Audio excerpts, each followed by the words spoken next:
Welcome to Your Music Saved Us, where two friends blast ourselves into the past to relive and recontextualize the alternative Christian music we grew up listening to in the 1990s.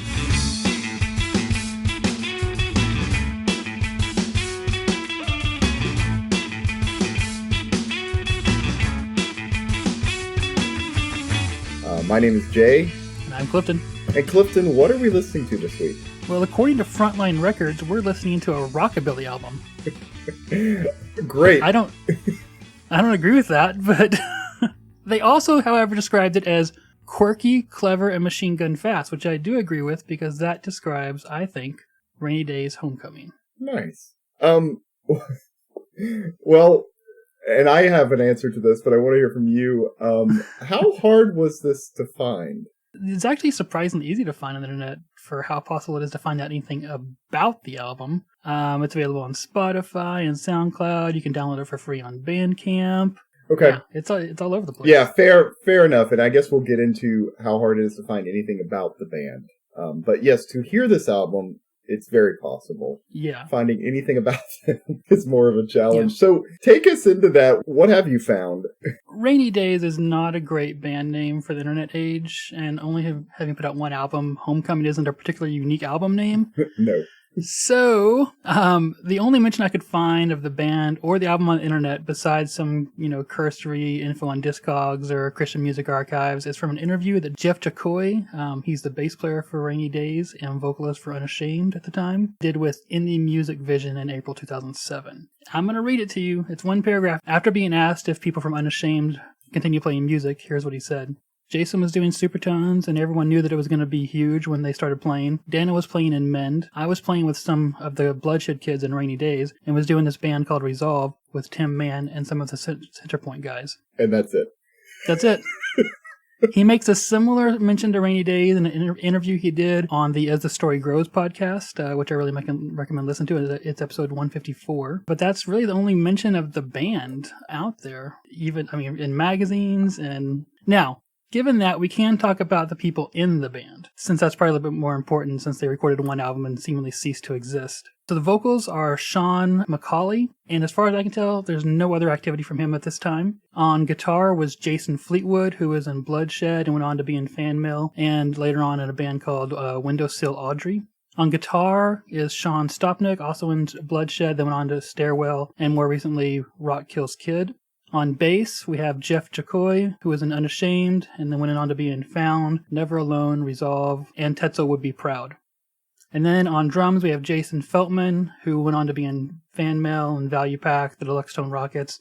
Those are the guys. So a bunch of Bloodshed guys, Jeff from Unashamed, Jason Feltman, who was a drummer for several bands, and then Sean on vocals, who, as far as I can tell, didn't do anything else at the time. So there is a little bit of trivia I have about the album. Yeah, tell us the trivia. The album is produced by Luis Garcia, the bass player for Plank Eye. I noticed this. It's engineered by Eric Tokel, who went on to play bass for Fan Mail. That's kind of weird. Mm-hmm. And where was it recorded? The Green Room. Yeah. As in most things in this era from Christian music. I think. Or Christian alternative music. I never paid attention to that until we did this podcast, Oh, really? And now, I remember the name, but I didn't kind of look at where was this album recorded on everyone, but almost everyone we've covered, the Green Room. Everyone in California recorded at Gene Eugene's Green Room. Yep. It seemed like. Yeah. What's your first experience with this album? Kind of what's your oldest memory with it? As far as I can tell, on Bandcamp, where it was uploaded by Jeff Jacquay, it says the album came out in June 1996. I probably found it not terribly long after that. I think it had a sticker on it that said, it had members of Unashamed and Bloodshed, so I listened to it when I noticed that. I remember sitting at Mardell, that's the Christian bookstore in my hometown, and listening to this album over and over and over, because I was actually pretty young when I found this, and I really couldn't afford to buy it at the time. Similar memories. Pretty sure I either found it at the Christian bookstore, and I'm like you. I'm almost positive there must have been a sticker on it that said members of Bloodshed and Unashamed. Either I found it there or I read it. Mm-hmm. They ran some ad in HM or something I was already reading and knew to expect it. And I'm pretty sure I think I bought it without even listening to it. Just because it had that sticker on the front. But yeah, same time period, probably would have been 96 as well. You brought up one memory of sitting in the bookstore listening to it. What other memories do you have? Kind of how did you feel about it at the time? So I absolutely love this album in high school and into college. I don't listen to it all the time, all that often these days, but I do still listen to it sometimes. At the time, as a very sheltered 16-year-old, I thought that it was mind-blowing that this was a punk band that didn't use heavily distorted guitars, which seemed like the most punk thing ever to me, to subvert one of the core elements of punk and still pull it off. So I thought that was pretty radical. Okay. Just from your memories, we're going to dive into songs in a minute, but just from your memories, any songs that stood out to you? I remember all the songs on the album. Wow. Because I've listened to it since the 90s, I remember the album being kind of quirky and dark. I remember Goodbye seeming a bit judgmental at the time. Well, I must say, I was worried about how it was going to come off, digging into this.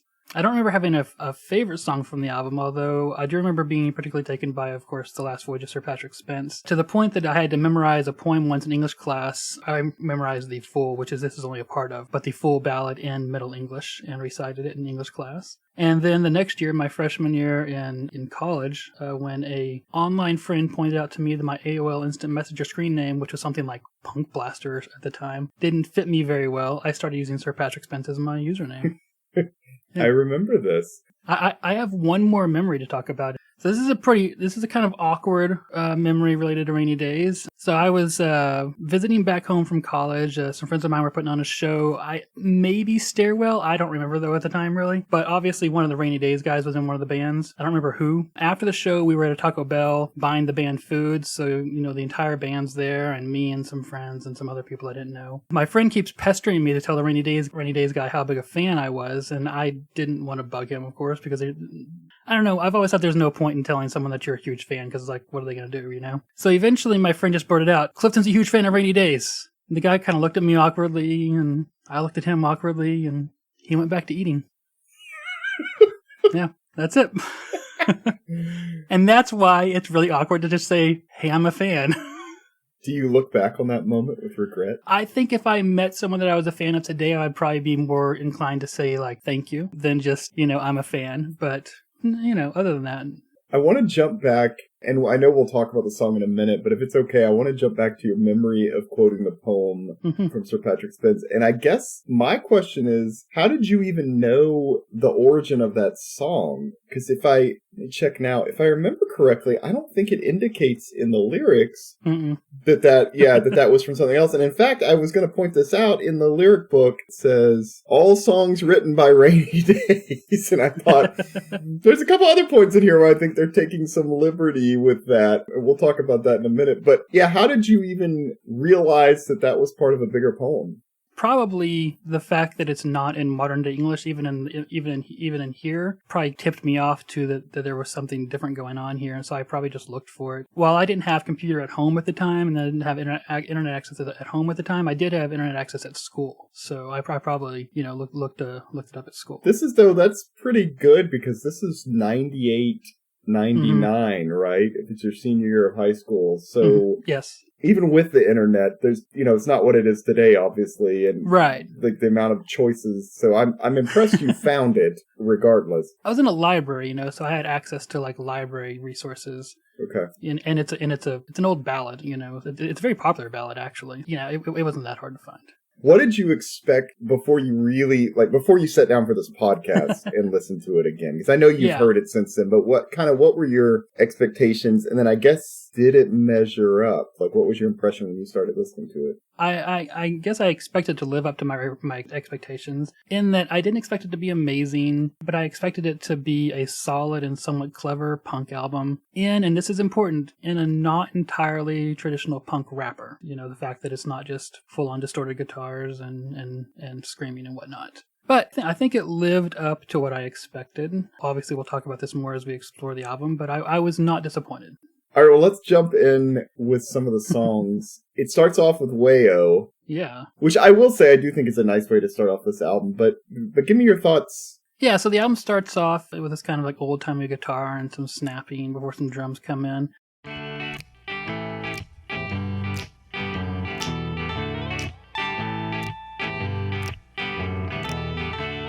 my first thought is, okay, look, I get why it's tempting for the label to classify this as rockabilly, because there's this kind of certain sound to it, but this is not a rock. Like, there's nothing rockabilly about this. I don't know what I would categorize that kind of first intro as. You know, it's very white musically, I'll say that. You know, it's not blues influenced at all. But I would say maybe it's like a more 90s interpretation of maybe the late 40s and early 50s, like young white people pop. Except they didn't use guitars back then, but, you know, something similar in tone to that.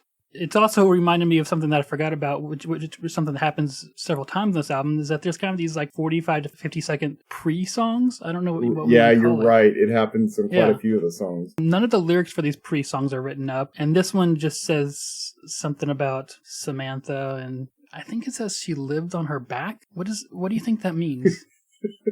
I don't know. I mean, for me, that has sexual connotations. Right, but I don't think that's what they meant based on the rest of the songs. I don't think so either. Yeah. There's a Belle and Sebastian song that mentions someone living on their back, but it has to do with, like, being injured. Anyway, so the actual song begins, and it starts going fast.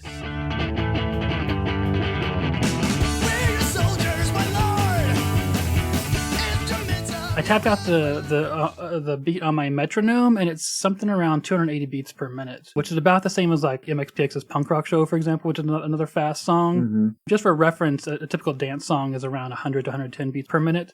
Okay. This is you know, they do get going on this album. I'm reminded immediately how much I love the cadence of the singer's vocals, how much I love the backing vocals. They do a lot of kind of harmonizing on this album with the backing vocals, which is very nice.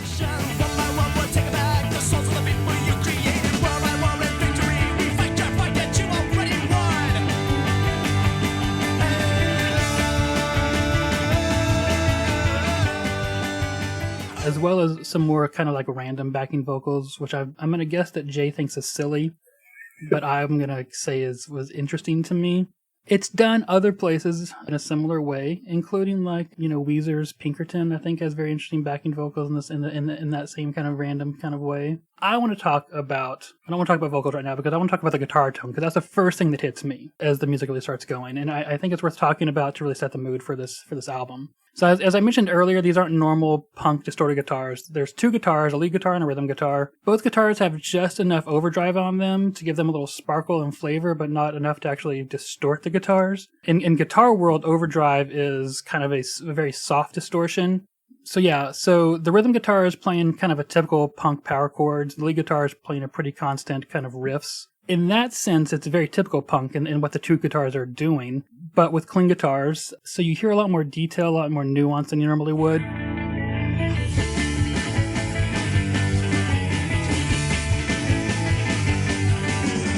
The other thing that's weird is kind of that the lead guitar is kind of front and center in the mix. Basically as loud as the vocals and louder than the drums. And his riffs are somewhat simple, and they're very rhythmic, honestly, for being a lead guitar. But at least for me, it's very effective in setting the tone for each individual song and for the album overall. I liked it. I will say for me, this is probably my favorite song on the album. And I remember even when I was a kid and got this, I remember being like, I like the first song. And then after that, kind of like, not really getting the rest of the album. Yeah. If it's not too early, I did kind of want to touch on the lyrics of this one. And this brings up to me something I kind of hope we'll address in other episodes as well. But this is got that like kind of really like militant Christianity vibe in it. Like, we're your soldiers, my lord. One by one, we're taking back the souls of the people you created. We fight your fight that you already won, blah, blah, blah. I did think it was funny that he said, we call in special ops and let the sneaky boys take that mother down. I found it interesting, the use of mother in this song. But this is something that I, reflecting back on growing up in the evangelical church, did not realize like how kind of inundated we were with this mindset and this language. That's something I wanted to talk to you about is what you thought about it at the time and what you think about it now. Yeah, so at the time, it was like, yeah, okay, we are, you know. Blah, blah, blah. And I think you really see this in definitely some hardcore bands and stuff too, like Unashamed and other stuff. But it really is in everything. I mean, you like Christian pop. Oh, yeah. You would hear this too. I mean, I remember growing up and like put on the armor. I've got like singing songs about it. As a little kid, I remember I had like a little plastic armor set that we got at the Christian bookstore that was like the sword of, whatever they all are. Okay, that's funny. I don't even, obviously I don't remember it. I just thought it was cool because I could get this little armor set with a sword and it was somehow okay. I think this is a real, like, kind of problem of evangelical Christianity. And just as a side note, but to plug it a little bit, I just recently read this book called Jesus and John Wayne, and I really recommend it to people because it talks a lot about, I mean, the book kind of came out this year, and so people are looking at it as like an answer to why did Christians support Trump, but it really goes a lot before that, and was just saying like, look, evangelical Christianity was already there. Trump's just almost in some ways like kind of the natural next step for everything they've been promoting. And the thing she really addresses in the book is kind of this patriarchal, militant Christianity that goes back through, like, Focus on the Family and even before that. But then she talks about books like, I don't know if you remember that book. It came out, I think, when we were in college, Wild at Heart by John Eldridge, and just this kind of, like, really masculine Christianity stuff. And so I saw that in this song. It reminded me of that. And I saw it a couple other places in this album. And I think as we're looking at other albums, we're going to see this again. Yeah. It's an interesting song. I still think it's probably my favorite song on there just because it's short, it's fast, it's catchy. Don't like the lyrics now, really at all. My first note is I didn't really question this kind of warmongering Christian rhetoric at the time, probably because it was so common. Yep. And yeah, as you said, it's literally everywhere, and it's not even questioned. One thing it made me think of is, this is obviously many years later, but it's still in that same culture. That's just a continuing culture. And really, when I started to question this kind of rhetoric was, the 2003 invasion of Iraq and Bush's kind of grotesque shock and awe strategy. I remember my pastor at the time did a sermon that wasn't about the Bible, and it wasn't about Jesus, and it wasn't about faith, and it was literally a sermon about the weapons being used in the invasion. Okay. Yeah, it was just like weapons porn as a sermon. He literally stood up at the pulpit and kind of with glee described the weapons, including one of them, the Moab. Kind of the colloquial term for it is mother of all bombs, though that's not the real name for it. It's basically the biggest bomb that you can have that's not nuclear. But yeah, I just remember them describing with glee kind of these weapons and the destruction that's going to be unleashed on God's enemies, due to them. That's... that was probably the first time that I really noticed kind of how embedded that kind of militaristic thinking is into American evangelicalism. So I do want to agree with you real fast, though. This song, I think it comes off as both like clean and raw at the same time. I want to say that I think that guitar tone is part of that. Because of kind of the transparentness of the guitars, it lets that kind of rawness of the music come out to me more, and kind of like, I don't want to say desperation, but kind of, this just wanting to put this out there. You're right. I don't like the background vocals on a lot of the songs. I do like the background vocals on this song. I think they work well. Yeah. Let's go to the next song, and it's called Cha Cha Cha. And just to preface it, because I want to hear your thoughts, but this to me is a good example of kind of my overall thinking on the album. I've kind of been like scratching my head as I've been listening to it, because I'm just trying to decide how much of this is serious and how much of it is not. But obviously some of the lyrics are serious. Yeah. But when am I supposed to be taking it seriously? How seriously did they take this? Because the song is not flippant, but then it's got cha-cha-cha every so often, and I'm like, what?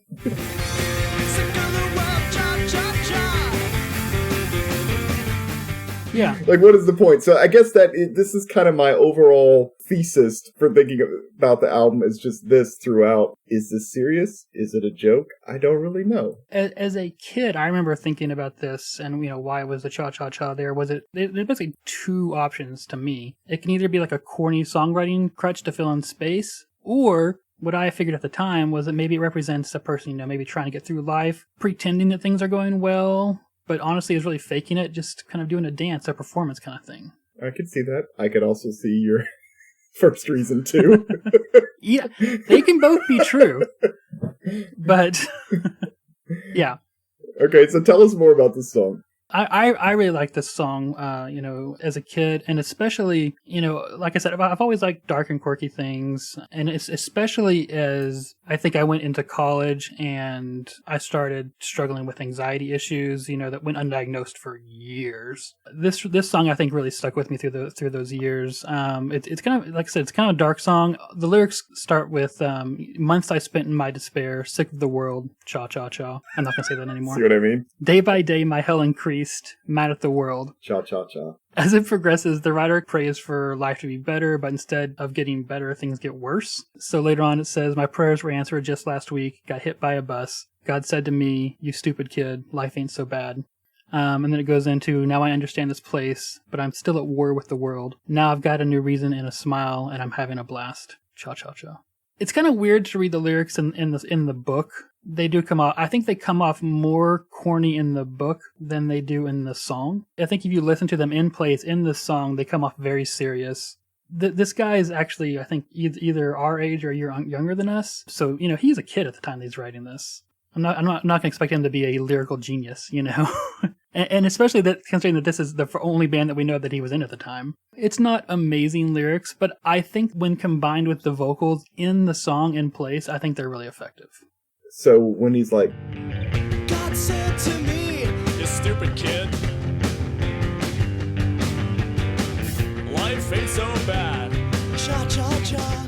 Yeah, so the corny voice. yeah, right? the corny voice. What is this about? Because again, I'm having a hard time going, are we taking this seriously? Are we not? So I describe this as an adult in a cartoon cheesy voice that they do for God here. I remember finding it fun at the time.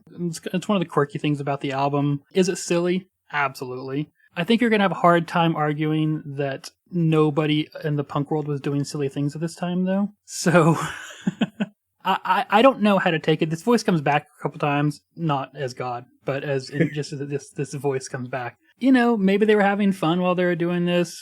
Maybe they didn't think about it as much. It's hard to say, right? But it is weird. It does catch you off guard. Maybe another side of it is that people take the voice of God too seriously and they were trying to be kind of quirky with it. What about when he says, now I've had my look around? This is kind of the chorus. And in the lyrics, I've noticed with this album especially, they deviate a lot on the album from what's written down. It says, you really got me, babe. But I think he's saying, now I've had my look around, you really got me, baby.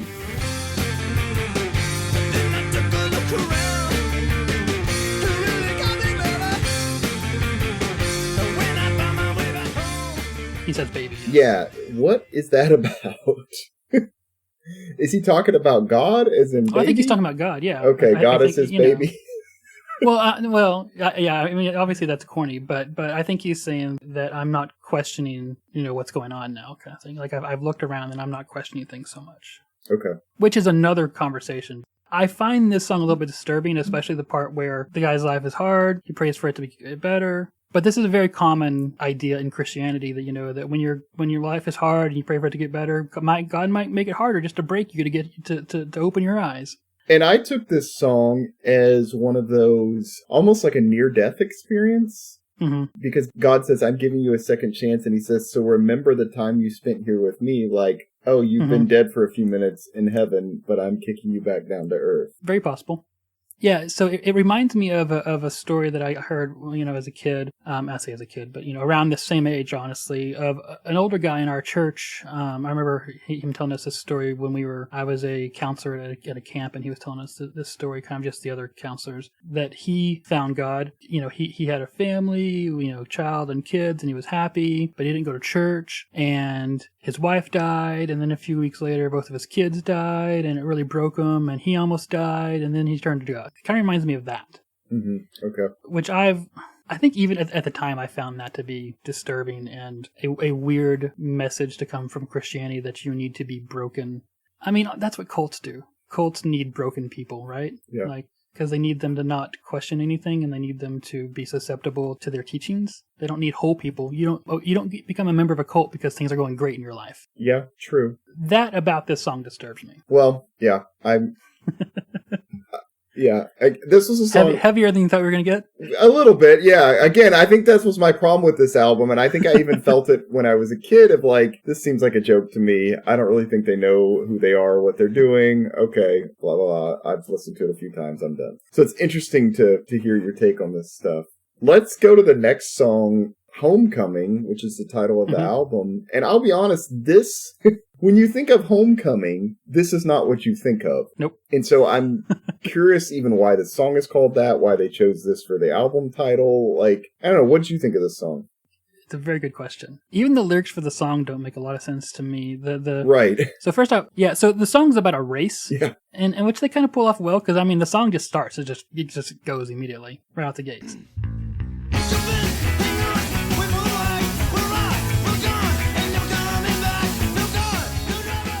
It's even faster than Wayo. The weird thing about the song is the lyrics are about being in a race and how they're never going to go home again. And then all of a sudden it's just like, I can't wait to get home.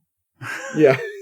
I don't know. I thought this is another one where the chorus style and kind of the background vocals, so this is more like, I guess, gang vocals at the chorus were really weird to me. I didn't know what to think. And again, I wrote down, is this a joke? What are they trying to do here? So this is the song I wanted to save for talking about the vocals, because I like the vocals in this song. Partly because it has a lot of different kind of vocal things going on in it. Sean, I think it's worth mentioning, the lead singer, he has a really good voice from kind of a gruff and screaming to just a singing. And he's very good at going back and forth between the two. I think he's very effective at that. You know, and as I already mentioned, I really like his cadence, and I think it works well in contrast and in rhythm with the songs at different times. There's really good background vocals on this song. Between the verse and the chorus, there's kind of a pre-chorus or a bridge, whatever you want to call it, where there's kind of harmonizing backing vocals. It's 3 parts, and it...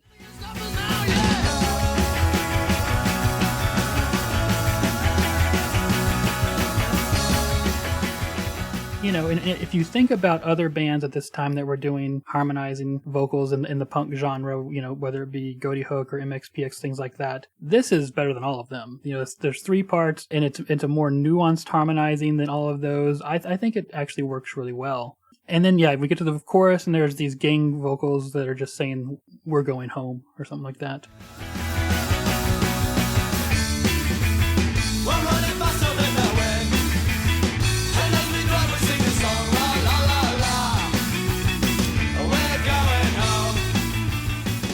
And it is a bit silly. I think this is a sillier song.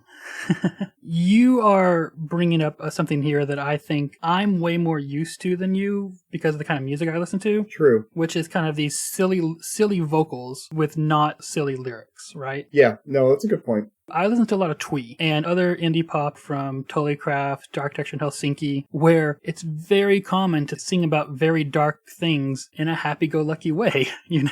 Right. Today, I'm not as shocked by that. I think that's one of the things I found delightful about this album at the time, is that it does have it has a darkness to it. But that darkness doesn't overcome, it doesn't take over the album. The album still stays fun and it still stays quirky. For me, I don't know why maybe this darkness has always been inside of me and I've always had to deal with it. But dealing with darkness in a quirky way is a delightful thing because it's there. Your choice is to be quirky about it or to be overcome by it. No, that makes sense, especially with your comparisons of the Twee groups and stuff. I just wonder at the time, I have a hard time thinking these guys were into like Twee pop and stuff.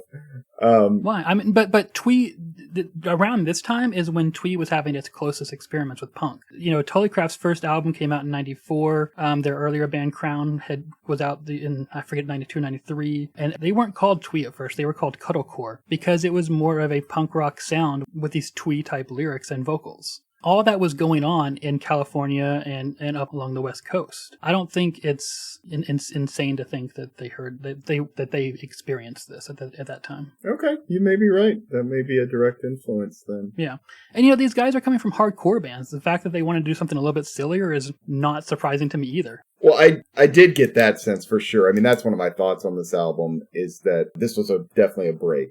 Like, these guys got together, let's do something completely different. Right. And that's kind of how this came about. And that's something that Jeff even talks about in that As the Story Grows interview, is that as Unashamed was kind of falling apart, that one of the things that took them apart was that, you know, they'd done the hardcore thing and they wanted to do vastly different things at this point. Let's talk about Aubrey's Fall, which I think is the next it is. song on the album. So give me your thoughts first. To set the scene, this could be hardcore songs if there was distortion, but there's not. And they keep that same kind of playful lead guitar going, and so you don't get that out of it. Although that playful lead guitar is less apparent here because it's doing an arpeggiated thing, which is basically forming chords, but one string at a time, one note at a time. It doesn't come off as much as on the other songs. I personally really like this song, even though I have a lot of problems with it today. Which we'll talk about. I saw in your notes the same thing that I had a problem with in this. At the time, I remember reading the lyrics for this album, but I don't remember this song. I remember at the time, there's a part that says, put that gosh darn glass down, which I thought was pretty funny instead of cursing. Right. Although it's written darn in the notes, he definitely says dern. Put that gosh darn glass down. I also think that musically, this is actually one of the songs that does get a little bit darker. You know, the guitars, the vocals, the backing vocals, kind of two layers of backing vocals, I think really comes together. I think this is probably the first time they actually get dark and pull it off in the album, but in a way that's not like a bummer.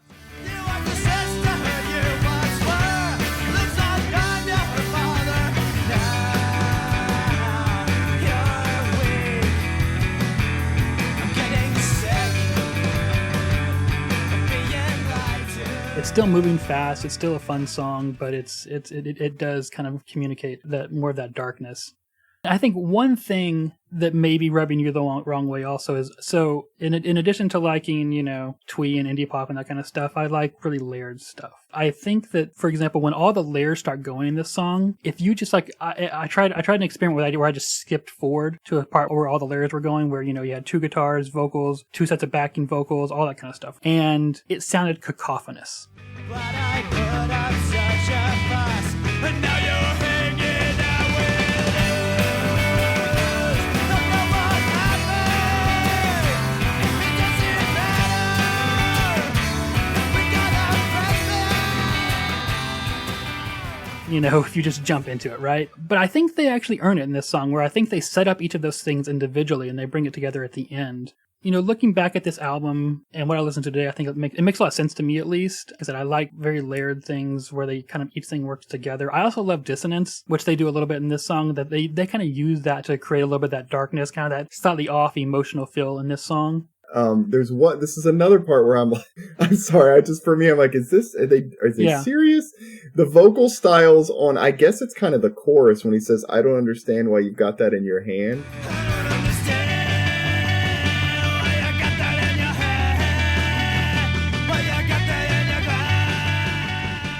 He's trying, it sounds to be a little more like punk or like guttural. And maybe it's because of his age when they recorded this album, but to me, it sounds like that 12-year-old kid who sits at the lunch table with you that can kind of do the like funny voices. To me, it just struck me as like, it came off as funny instead of like serious. And I don't think they meant it that way. No, I don't think so, yeah.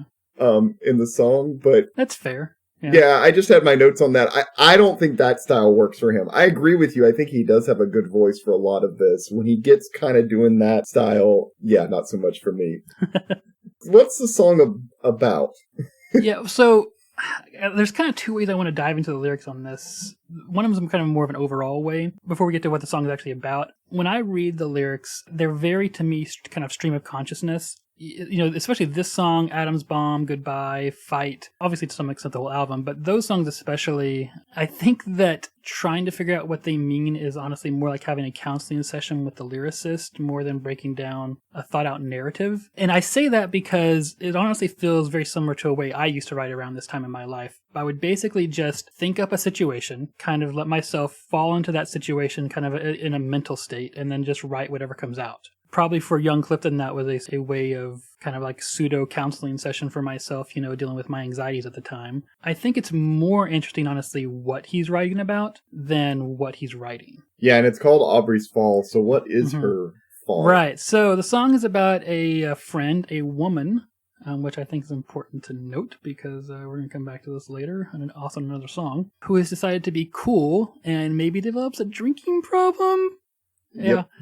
Until our protagonist puts up a fuss, that's a direct quote from the song, and she gives up drinking and rejoins the friend group. Then the closing kind of like bridge thing on the outro thing is about how other people don't believe that she's changed, but he can tell that it's real. Am I crazy, or is there a similar kind of theme or idea in one of the All-Star United songs that we looked at?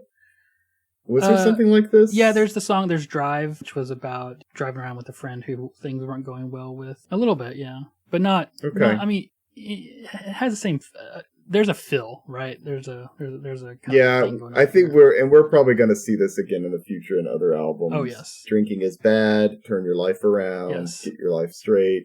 Yeah. Now, I want to say that 15, 16-year-old Clifton didn't have a full grasp on the fact that this was a drinking problem. There's the lines, I don't understand why you've got that in your hand, why you've got that in your glass. I remember the time thinking, oh, what does she have in her glass? But it's just alcohol, which is kind of boring, honestly. It's kind of disappointing. Yeah. Could have been cooler. Yeah, it could have been cooler. I don't know what, but I didn't write the song. It's not my job. I can't help but judge it from my modern perspective, which is unfair because, like I said, I definitely wrote stuff like this where I was a shitty person too, right? Right. But a guy writing a song about a woman who is weak for having a drinking problem and then he saves her by throwing a fuss is gross. Yeah. Yeah. Maybe it really happened, but I don't think so. Nope. And we're going to I have a question that keeps coming up in my mind, but we're going to touch on it with another song with that, so I'll leave it. Yeah. Till then. Also, I don't know that this is necessarily a Christian thing. The scene that these guys were in at the time there's a very strong straight edge. Yeah, and I think Bloodshed even said they were straight edge for a while. Right. So the guy Jeff Jacquay from Unashamed was straight edge. The Bloodshed guys were straight edge at this time. So I don't know if this judginess. I don't even know if you can blame this judginess on religion. But it's it is still. Good point. Yeah, the sexism is more problematic to me than the judginess in this song, honestly. Yeah, and we're going to get back to the sexism in just a couple songs. We will. Can we talk about Sean's song? Yeah. Like, why is it called Sean's song, for example? Yeah, well, there's that, which also, this is an album where it made me think a bunch of different people are writing the lyrics. Just the way the lyrics are on the songs, they're very different in style. This made me think maybe Sean wrote this. But, like, what the hell is going on in this song? I don't know. And is this a true story? I don't think so. Not. No. What is the metaphor that I'm missing? Because I read it a few times and was like, is he trying to make some deeper meaning? I'm having trouble with this. This is another one of those where I was like, okay. I mean, it's pretty simple, Jay. All right, help me out, Clifton. Grandpa was a liar. Grandpa was a crook. I forget the rest of the song. But Johnny never knew. Johnny never knew. That's correct. Johnny never knew. So there's two characters, Grandpa and Johnny. None of them are called Sean. Yeah, I don't know. It's a weird song. Well, and it's he says, bang, it's bang, you're dead. 50 bullets in your head. Gotta do what Grandpa said. Yeah. And this is one where I definitely felt like there was some of those filler parts, because he says, yeah, come on, bring it on down. And I'm like, okay, he's just filling space. Mm-hmm.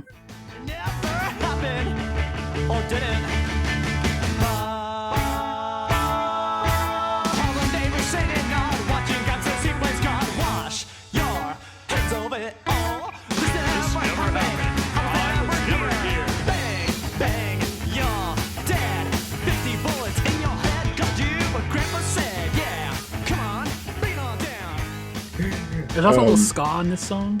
Yeah, this was another one of those songs that was not helping me like take this album super seriously. Yeah, well, so Rainy Days shows up one other time that I can find on Underground 101, which is a compilation. Mm-hmm. Came out in like '98 or something like that. The Rainy Days song on that compilation is a ska song. Okay, yeah.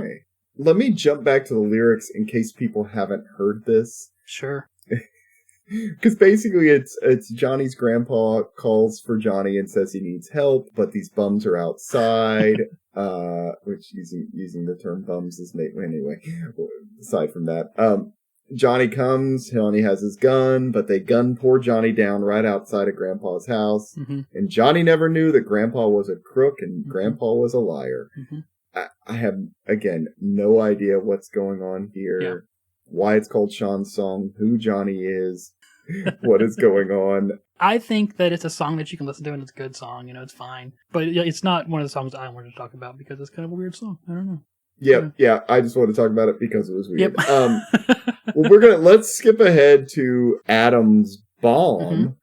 Mm-hmm. Which I think is a great song. Yeah, but the style of it I kind of like. But this is another one where I started looking at the lyrics going, what are they talking about? And also, did you notice it's just about losing control. There were guns in the previous song we were just mentioning. There's guns in this one. This is that very like militant kind of masculine gun type thing going on. But this song is basically, I don't know, it makes it sound like he blew up the world. Yep. He ran up to his room and unleashed a bomb and blew it up, but he's going to blame it on his parents.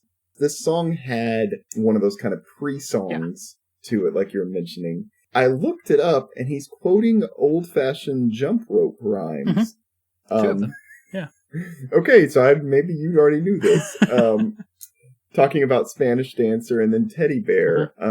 Spanish Dancer, do the split. Teddy bear, turn around. Teddy bear, I have no idea why. Nope. What that has to do with anything, but yeah, it's in the song. Did you already know that ahead of time? No, not until you sent it to me. Oh, okay. Yeah. No, that's not one thing I looked at when I was a kid. No. Although I like it, like it's a kind of fun intro, and then there's a tambourine in the pre-song. you're okay.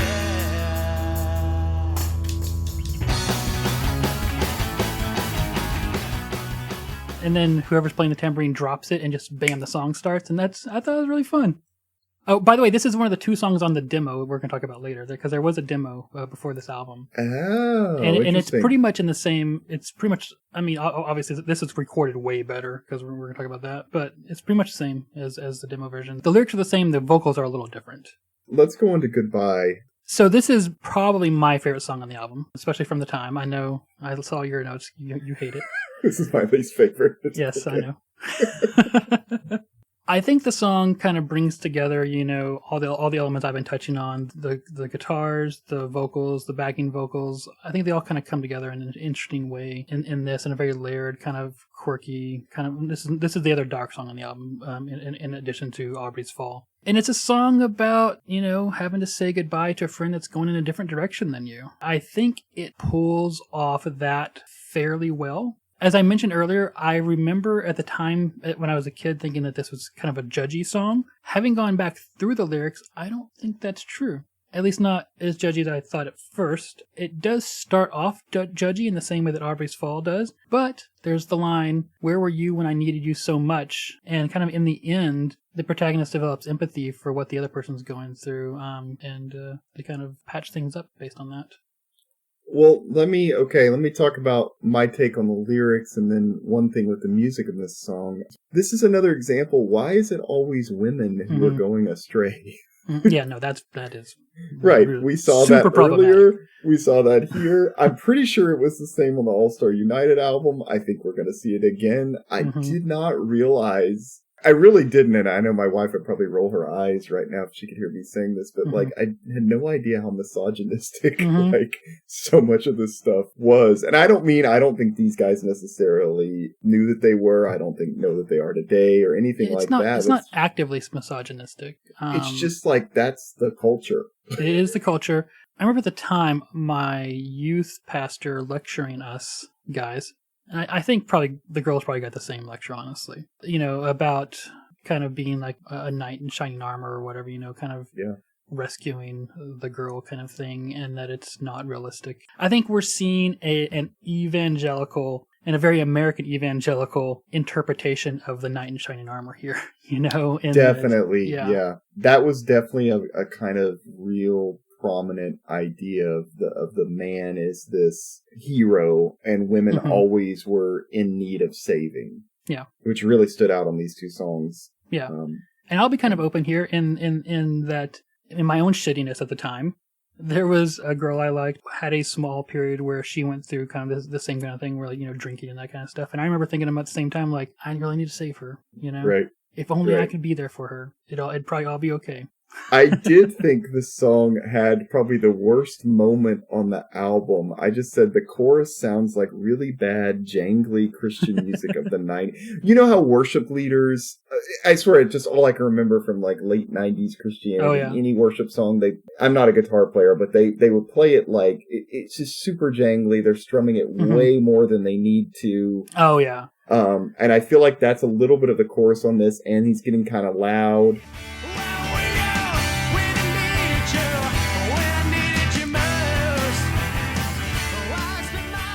you know that song Shane and Shane? Right. Yeah. That group. Yeah. Exactly like that. So there was a group in the late 90s that did kind of acoustic worship type stuff called Shane and Shane. I think they wanted to be Jars of Clay, for example, you know? Right. But kind of what they were known for was just playing acoustic guitar really, really fast. Yep. Look, I know where you're coming from. I will say, for example, the first time I heard Totally Craft, I dismissed them because it was jingly guitar pop. And I was like, fuck that shit. Right. And it took me a long time to get over that. And I love jingly guitar pop now. I don't like Shane and Shane because they... you know, and I get where you're coming from here, but there's plenty of jingly guitar pop out there that's amazing and good, and I don't think you can necessarily say that this is that. No, it just reminded me of it. It was just for those brief few seconds in the chorus of the song where I was really like, woo, too much. Yeah. And I understand it. In fact, the chorus of this song to me sounds very different than most of the rest of the album. They seem to really deviate on this song from kind of the way the rest of the album sounded. Well, let's go to what I assume was your favorite song at the time, or maybe just one you liked a lot, The Last Voyage of Sir Patrick Spens. Yeah. So there's a fake false start on this. Did you notice that? Yep, at the end of the previous song. What's I don't know, that kind of annoyed me. To the point that I went back to the demo, because this is the other song that's on the demo. I went back to the demo to see if it had a real false start in it, and it does not. I don't have a lot to say about this song. Obviously, I really like the story. It's an old ballad about a sailor who is sent a letter from the king to go on a certain seafaring trip at a bad time of year, and he doesn't like the fact that someone told the king that he can do this, but he does it anyways because it's the king, and you do what the king says, and of course everyone dies. It's actually based on 2 real sets of events, I think around like the 1100s, about some Scottish nobles sailing over to Norway and not making it. And I think it was princesses both times, actually, that were being ferried back and forth. They all died together. What about the song did you like the most? Was it the story? Was it the music? What about it? Yeah, obviously I liked the story at the time. I think the music is pretty good too. Kind of what happened in the song musically, the 2 guitars kind of go back and forth to take turns between being rhythm and lead on this song.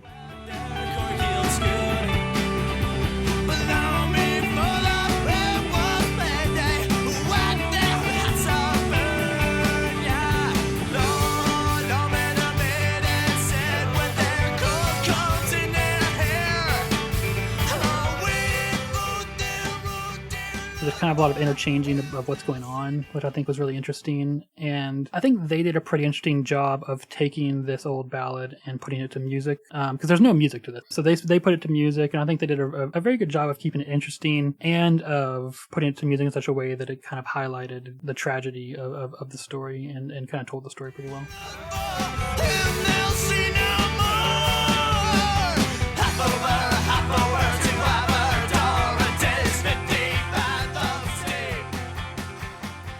Yeah, no, they did do a good job putting it to music.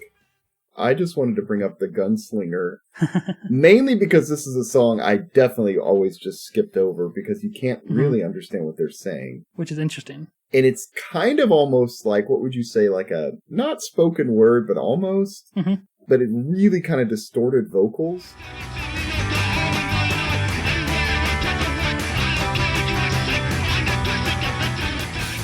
This is probably the most put together lyrics on the entire album. Right.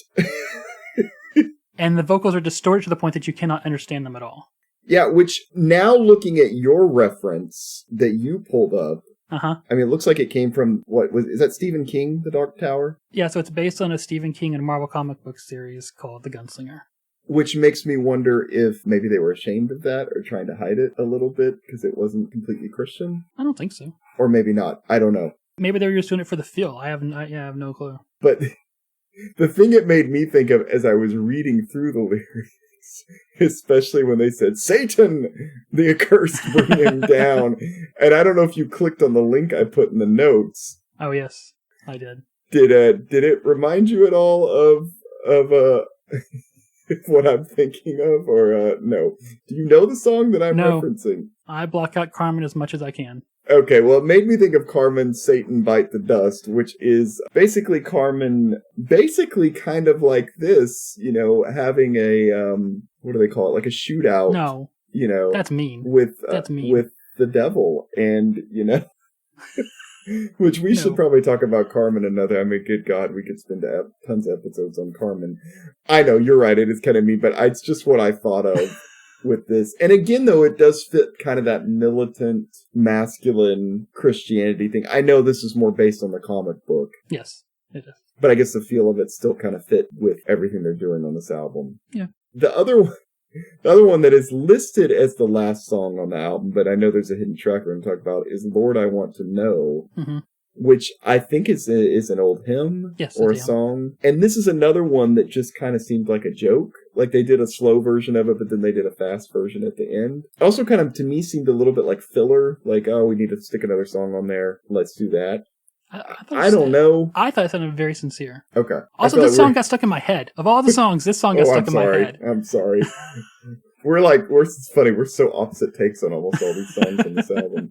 Okay, so I'll tell everybody, I had to ask Clifton when I was listening to this on Spotify, because I didn't have the album. I was asking him this, Lord, I Want to Know, is that the hidden track? Because he told me it's a hidden track, and he said no. And then when you ripped it, it looks like there's actually 99 tracks. Okay, so there's after Lord, I Want to Know You More, which is what, track 14 or 15? Yeah, something like that. 14. There are 74 20-second long tracks, culminating on track 89, which is 13 minutes and 53 seconds of silence. All of these are silent, by the way. Right. Then there's 10 tracks, 10 seconds each, of just unbearable noises stacked on top of each other, what sounds like the bell at a train track crossing. Yeah, it's pretty bad. I listened to only like 2 of them. Yeah, kind of a bass just tapping out 2 notes, somebody saying something in a creepy way with a lot of like reverb, random guitar noises. I don't know. And then about 2.5 minutes in, someone says thank you, and kind of all the noises kind of slowly fade out. That's it. Any thoughts on that? Why? Yeah. Why? I mean, it's kind of fun. I mean, that was the thing that we don't really experience today. Hidden tracks. It's kind of fun, but usually I would like to be a little more rewarded for the effort I put into listening to it. Exactly. You have to look. I mean, yeah, there is 20 minutes of silence before you get to 2.5 minutes of god-awful noise. So, give me your overall thoughts on this, then. Okay, so I want to talk about the demo first, because sure. You sent over a demo, a Rainy Days demo, which you found somehow through your magic means. Okay. There's only 2 tracks that are common. I mentioned Adam's Bomb and The Last Voyage of Sir Patrick Spence. It is rough. I mean, the original recording is obviously pretty bad, and the digitizing of it wasn't much better. And that's not what I'm talking about when I say it was rough.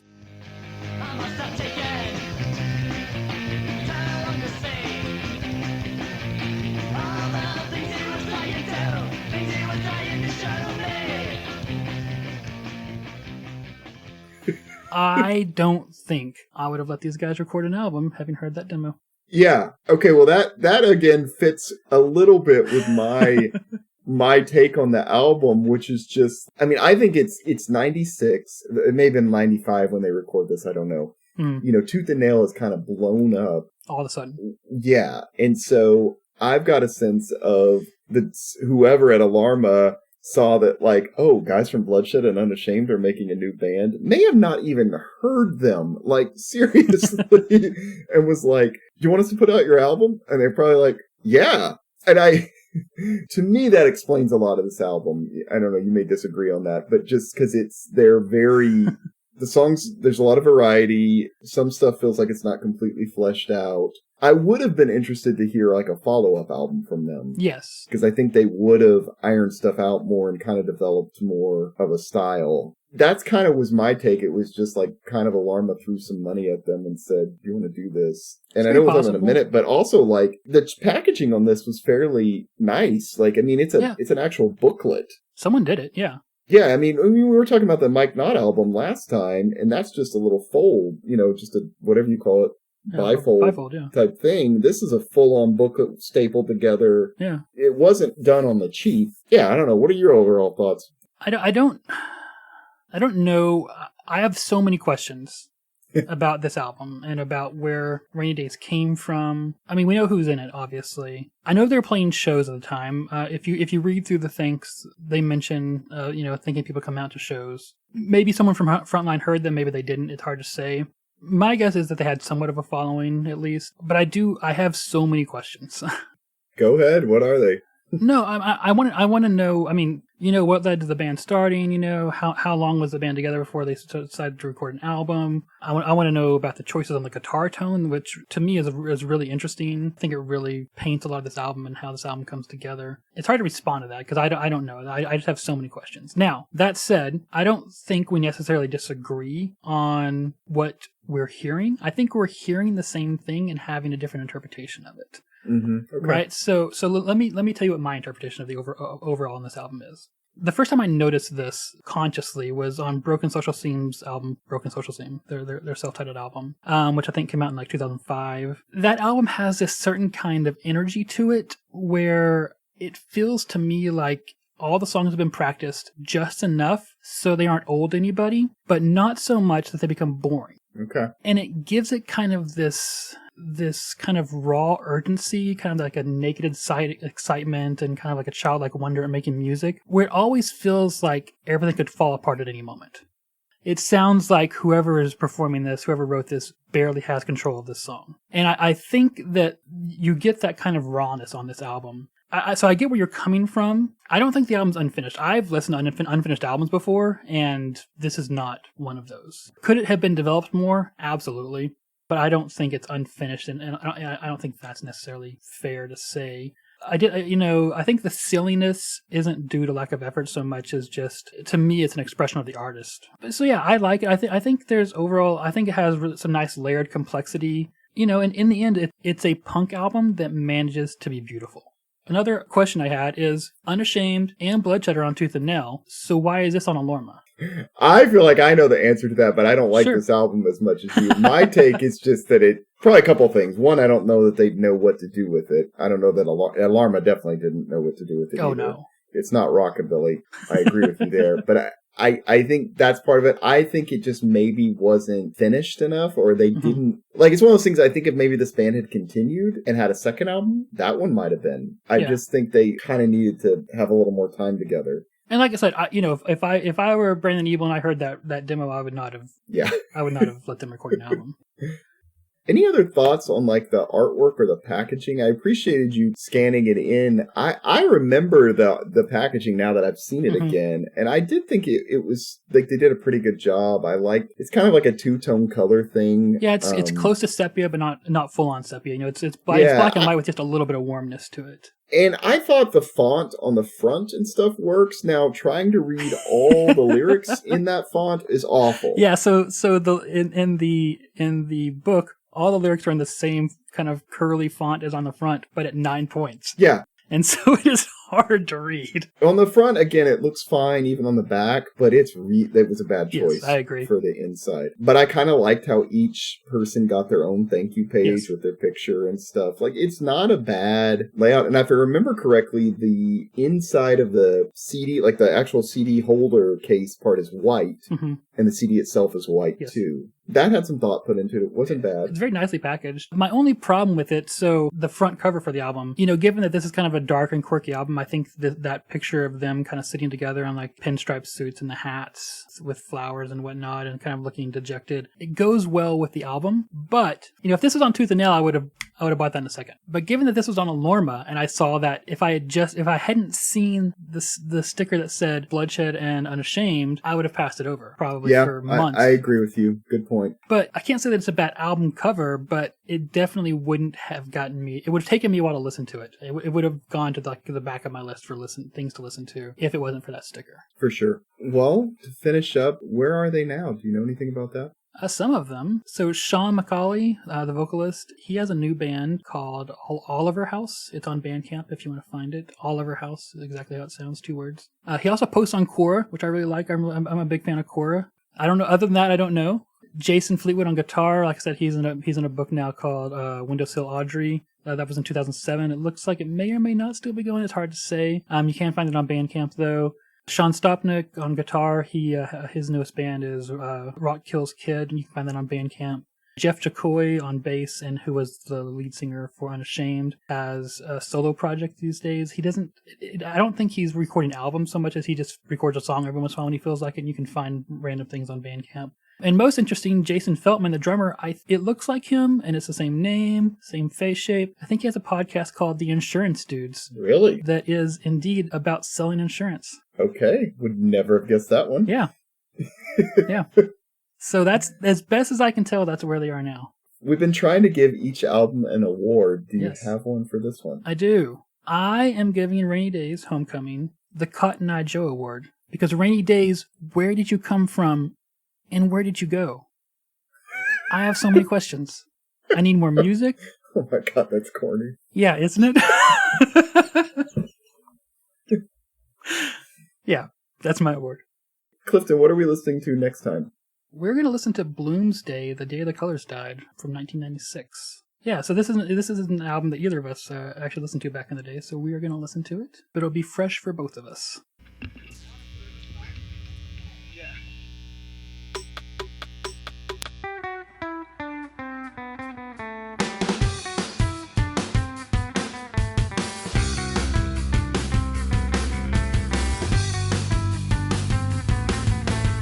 Thank you for joining us for another episode of Your Music Saved Us. If you enjoyed your time with us, please leave us a review or share this episode on the social media of your choice, where you can probably follow us at Your Music Saved Us, or email us at yourmusicsavedus@gmail.com. The music in this episode is the work of Rainy Days and is used with apologies, not permission. Please check the show notes to find out how you can buy their music.